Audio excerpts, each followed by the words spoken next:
কোচবিহারের শুভেন্দু অধিকারীর গাড়ি ভাঙচুর কাঠগড়ায় তৃণমূল। কোচবিহারের বিরোধী দলনেতা শুভেন্দু অধিকারীর গাড়ি ভাঙচুরের অভিযোগ উঠল তৃণমূলের বিরুদ্ধে। সেই সঙ্গে শুভেন্দুর কনভয়ে থাকা পুলিশের গাড়িও ভাঙচুর করা হয়েছে। কোচবিহারের খাকরাবাড়ি এলাকায় এই ঘটনাকে কেন্দ্র করে তুমুল উত্তেজনা ছড়ায়। পুলিশ সুপারের সঙ্গে দেখা করতে মঙ্গলবার কোচবিহারে আসেন শুভেন্দু অধিকারী। তাকে ঘিরে বিক্ষোভ দেখাতে আগে থেকেই কালো পতাকা নিয়ে খাগড়াবাড়িতে জমা হয়েছিলেন তৃণমূলের নেতাকর্মীরা। শুভেন্দুর কনভয় ঢুকতেই লাঠি দিয়ে আঘাতের পাশাপাশি পাথর ছোড়া হয় বলে অভিযোগ। শুভেন্দু যে গাড়িতে ছিলেন সেই গাড়িতে পেছনে কাঁচ ভেঙে যায়, পাশাপাশি পুলিশের গাড়িও ভাঙা হয়েছে বলে অভিযোগ। এরপর সেই কনভয় পৌঁছায় বিজেপির জেলা কার্যালয়ে। বর্তমানে সেখানে রয়েছেন শুভেন্দু। তীতিমান ভট্টাচার্য, উদয়ন গুহ হাইকো অভিষেক ব্যানার্জির নির্দেশে করে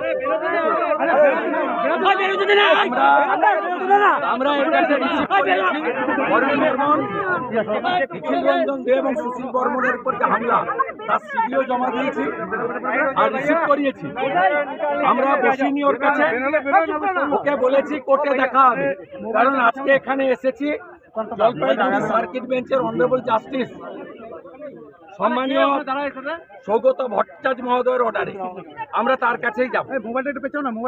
তার কাছে যাব। উনি বলছিলেন যে গাড়ি ভেঙেছে তাকে অ্যারেস্ট করা হয়ে গেছে। আরে অ্যারেস্ট তো উদয়ন গুহকে আগে করতে হবে। কালকে এই খবর আমি পেয়ে governor, DGP, chief secretary, home secretary সবকে আমি দিয়ে এসেছি।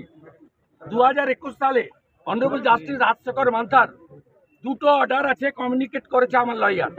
তারপরে ওই জিনিস করেছে, খুব প্রমাণিত পুলিশ বিরোধী দলনেতাকে খুন করতে চেয়েছিল। খুনের মামলার প্রত্যক্ষ আসামি যদি উদয়ন গুহ হয়, পরোক্ষ আসামির নাম তীতিমান ভট্টাচার্য, প্রমোটি IPS। প্রত্যক্ষ খুনি যদি উদয়ন গুহ হয়, পরোক্ষ খুনি হচ্ছে তীতিমান ভট্টাচার্য। এই খুনির সঙ্গে তীতিমান ভট্টাচার্য এই খুনির সঙ্গে কোর্টেই দেখা হবে।